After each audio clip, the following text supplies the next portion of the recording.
Un art de la réconciliation, je pense que ça me semble assez juste dans l'époque dans laquelle on est. Ouais. Bonjour, je suis Cyril Legris, je suis metteur en scène. Je dirige la compagnie 10 puissance 80, compagnie installée en Normandie.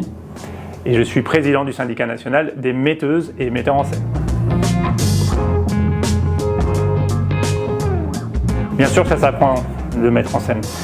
Alors qu'est-ce que ça veut dire ça s'apprend? Ça s'apprend sur le tas, c'est une tradition très française. On est comédien, comédienne, on devient metteuse, metteur en scène. Il y a très peu de formation à la mise en scène en France, ce qui est à mon avis problématique. Bien sûr que ça s'apprend dans une forme d'artisanat, de technicité.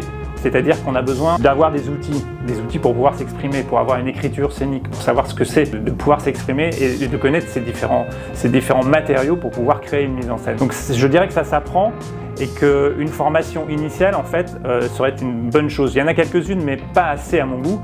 Et puis aussi ça s'apprend tout au long d'un parcours parce qu'on devient aussi metteuse et metteur en scène. On ne naît pas forcément metteuse et metteur en scène également. Il y a beaucoup d'exemples dans ce cas-là. Donc la formation continue, les stages aussi au fur et à mesure de sa carrière et de son parcours d'artiste. Je pense que c'est très important. Puis il faut se nourrir de 1000 choses. Donc bien sûr que ça s'apprend. C'est une forme d'apprentissage comme une autre et c'est nécessaire. Pour me sentir vivant.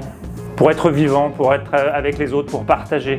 Je pense que l'art théâtral est le dernier endroit au monde où on peut être vraiment dans une relation directe à l'autre. Ce rapport entre le plateau et le public, entre l'artiste et ce public, me semble essentiel. Il n'y a plus d'autres médias que les arts vivants. Quand je dis faire du théâtre, c'est aussi de la danse, c'est aussi du cirque, c'est aussi de la marionnette. Mais ce média-là, pour moi, est privilégié. Il est essentiel aujourd'hui et je pense qu'il a un avenir immense, justement, avec toute la technologie qui se met en place autour de nous.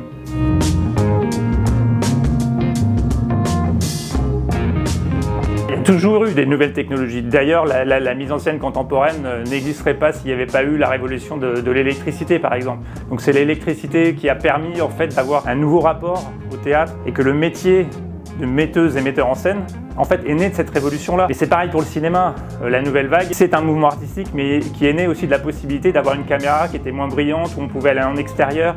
Donc c'est souvent la technologie qui révolutionne en fait l'artistique.